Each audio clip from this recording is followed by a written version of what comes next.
जय हिंद दोस्तों, स्वागत है मेरे इस दूसरे वीडियो में, संविधान की सीरीज़ में मैं ये दूसरा वीडियो आप लोगों के बीच में बना रहा हूँ। जैसा कि पिछले वीडियो में हमने विधि की बात की थी और विधि किस तरीके से अस्तित्व में आई और उसको किस तरीके से कानूनी जामा पहनाया गया और आज के कालखंड में, आज के समय में उसको हमारे ऊपर किस तरीके से लागू किया गया है, ये सारी चीज़ों का हमने संक्षेप में वर्णन किया था। हम लोगों ने उसके बारे में बात की थी, चर्चा की थी। इसी क्रम में हमने संवैधानिक विधि की बात की थी।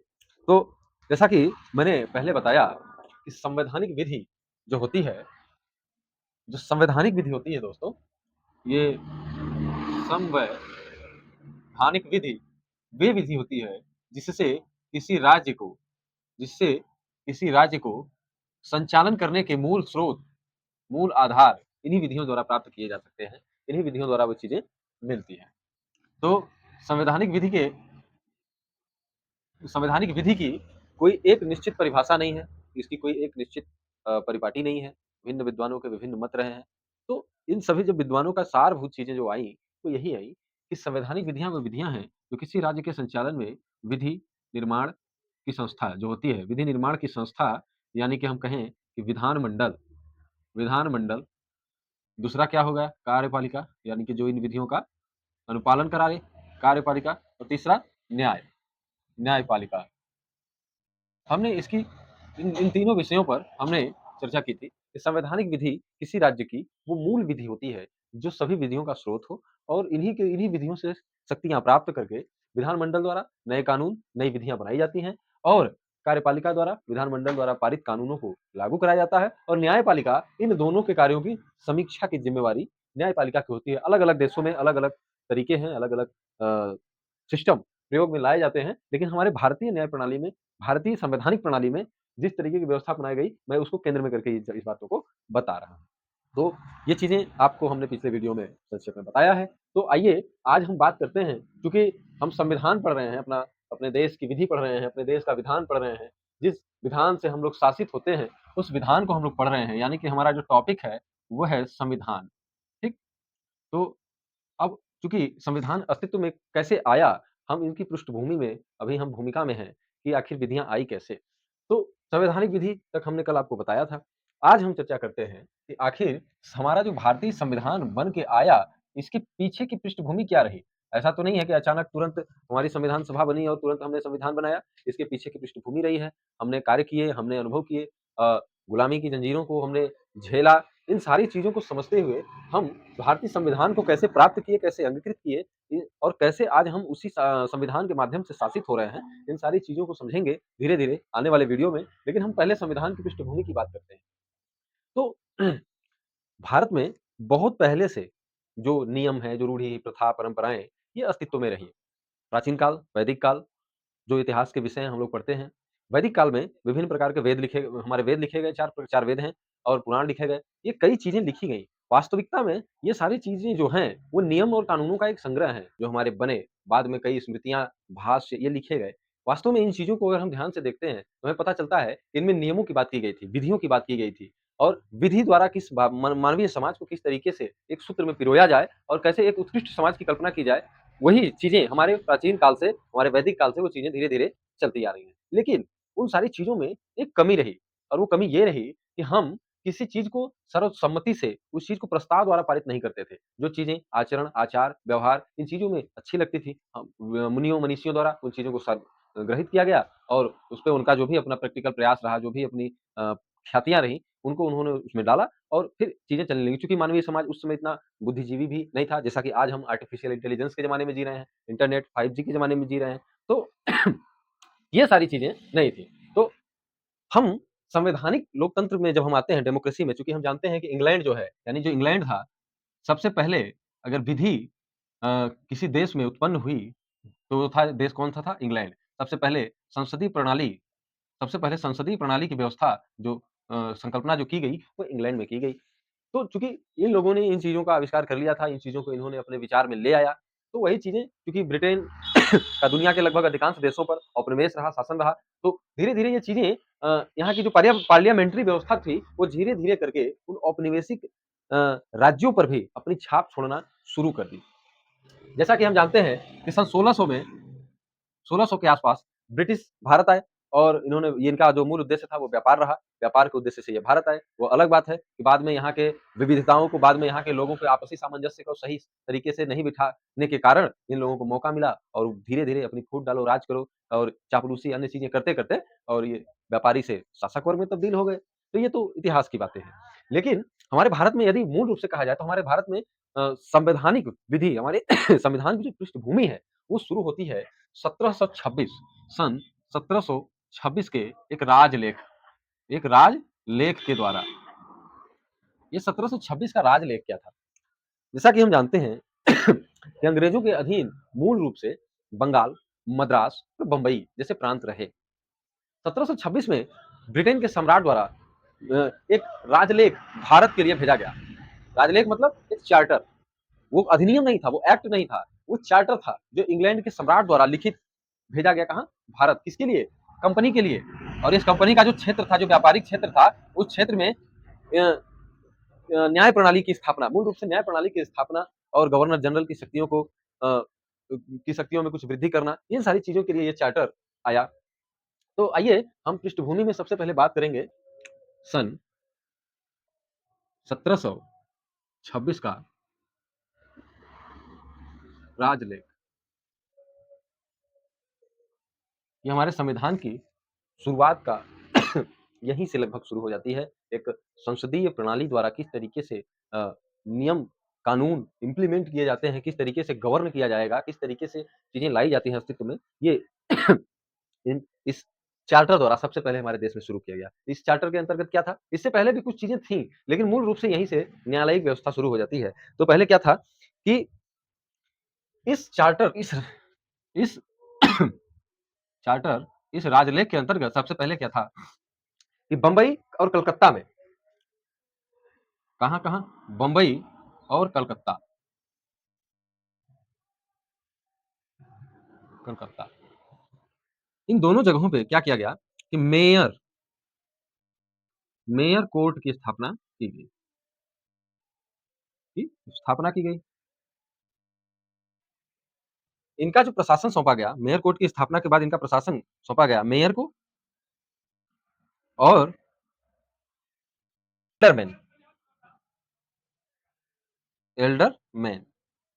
ये 2 व्यक्ति, इन 2 लोगों को सबसे पहले 1726 के राजलेख यानी चार्टर के द्वारा बंबई और कलकत्ता में मेयर कोर्ट की स्थापना की गई और मेयर और एल्डरमैन को इनका प्रशासन सौंपा गया। ठीक? प्रशासन इसका सौंपा गया। अब होता क्या था कि जो मेयर कोर्ट था, देखिए हमारे देश में मेयर कोर्ट की स्थापना की जा रही है सबसे पहले। आगे चल के इसी के तर्ज पे हमारा सुप्रीम कोर्ट, हाई कोर्ट ये अस्तित्व में आएंगे। तो मेयर कोर्ट जो था, मेयर कोर्ट, ये इसकी प्रकृति क्या थी कि इसको कोर्ट ऑफ रिकॉर्ड,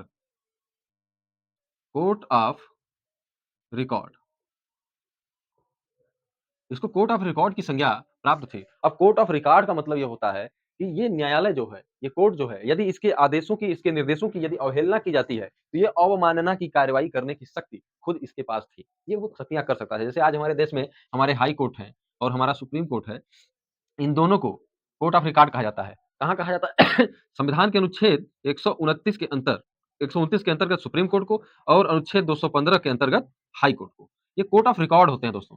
ये कोर्ट ऑफ रिकॉर्ड होते हैं जिसके इनके जो ऑर्डर होते हैं, जो जजमेंट होते हैं, ये बाध्यकारी उपबंध रखते हैं।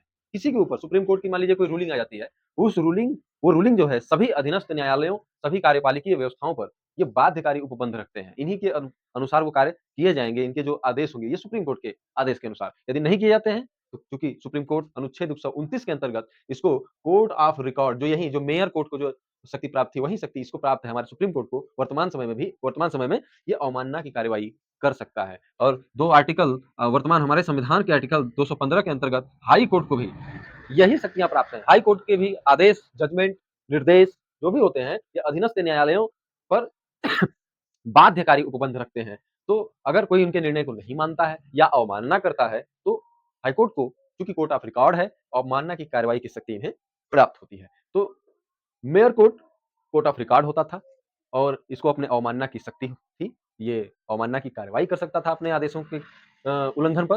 तो अब यहाँ पर ये मेयर होते थे और एक एल्डरमैन होते थे। एल्डरमैन की संख्या जो थी वो 9 थी। इसमें से इस कोर्ट को, ये जो मेयर कोर्ट है, इसको अपने क्षेत्राधिकार, अपना क्षेत्राधिकार का मतलब क्या है? जैसे एक बंबई में लगाया गया, कलकत्ता में लगाया गया, तो जो भी इनका क्षेत्र निर्धारित किया गया था, इनके क्षेत्र में इनको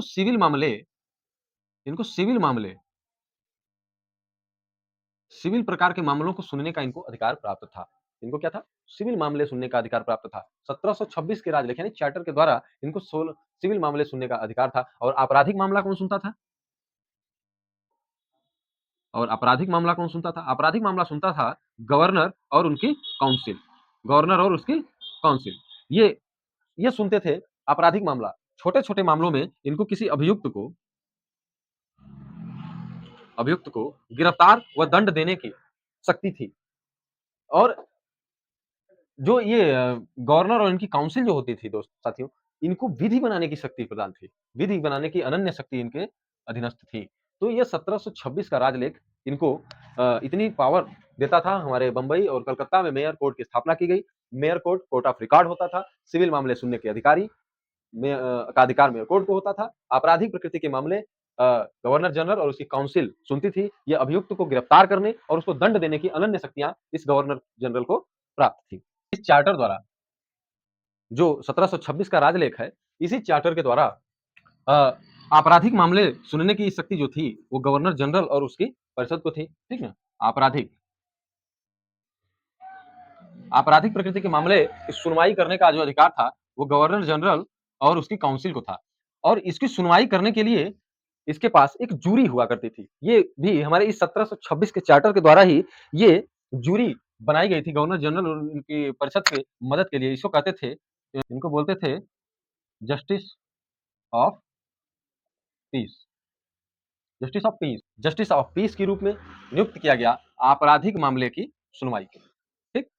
1726 के राजलेख के द्वारा इसमें तीसरी बहुत महत्वपूर्ण चीज इंप्लीमेंट की गई कि विधि बनाने की शक्ति जो होगी, जो विधि निर्माण की शक्ति होगी, वो विधि निर्माण की जो शक्ति होगी वो गवर्नर जनरल और उसकी काउंसिल को होगी।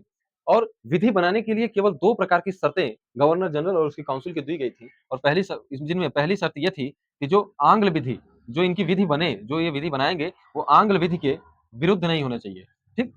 गवर्नर जनरल और उनकी काउंसिल जो विधि बनाए वो आंग्ल विधि के विरुद्ध नहीं होना चाहिए। और जो दूसरा कारण दिया गया, जो दूसरा प्रतिबंध लगाया गया, वो ये था कि युक्त यानी कि विधि ऐसी बनाएंगे ये गवर्नर जनरल और उनकी काउंसिल ऐसी विधि बनाएगी जो आंग्ल विधि के विरुद्ध न हो और युक्त हो। तो आंग्ल विधि के विरुद्ध न हो, ये तो मान लीजिए कंक्रीट बात है। भाई विधियां ब्रिटेन के में आंग्ल विधि जो है वो एकदम लिखित है संचालित है, उसके विरुद्ध ये नहीं बना सकते। लेकिन ये जो पावर दे दिया गया युक्त, जब भी किसी एक्ट में, अधिनियम में युक्ति युक्त शब्द का प्रयोग आ जाता है, आप मान लीजिए कि ये एक तरीके का विशेषाधिकार है, ये उस व्यक्ति की विवेकाधीन शक्तियां हो जाती हैं। अब ये बस इनको एक ही चीज ध्यान देना है कि आंग्ल विधि के विरुद्ध ना हो, उसके अलावा युक्ति युक्त कोई भी विधि बना सकते हैं। तो 1726 के राजलेख के द्वारा मूलतः 3 चीजें दी गई। पहला क्या दिया गया? पहला ये कि मेयर कोर्ट की स्थापना कर दी। मेयर कोर्ट की स्थापना कर दी और इन्हें सिविल मामले सुनने का अधिकार दिया, अपने क्षेत्राधिकार। दूसरा काम क्या किया इन्होंने? आपराधिक मामले की सुनवाई के लिए इन्होंने जस्टिस ऑफ पीस की स्थापना कर दी। गवर्नर जनरल इन काउंसिल को जस्टिस ऑफ पीस की नियुक्त कर दिया और इनको जिम्मेदारी दी आपराधिक मामले की सुनवाई के लिए, जिनमें ये किसी अभियुक्त को गिरफ्तार करने और उसे दंड देने के लिए इनको शक्तियां मिल गई।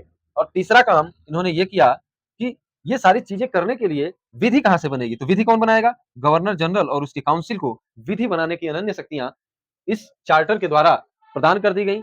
और विधि बनाने की केवल 2 शर्तें रही, वो आंग्ल विधि के विरुद्ध ना हो और युक्ति युक्त हो। तो एक तरीके से हम ये कह सकते हैं कि 1726 का जो चार्टर रहा, जो 1726 का राजलेख रहा, वो ब्रिटेन के सम्राट द्वारा भारत में पहला एक तरीके से भारतीय उपनिवेश पर नियंत्रण शुरू करने का एक संकेत था। और इसने इस तरीके की व्यवस्था देना शुरू किया और इस चार्टर के द्वारा ये मूल रूप से ये 3 चीजें अस्तित्व में आई। और हमारे संविधान जो आज हमारे सामने है, उसमें कहीं न कहीं एक पृष्ठभूमि के रूप में इस चीज का वर्णन मिलता है। तो आई होप आपको ये चीजें समझ में आ रही होंगी। 17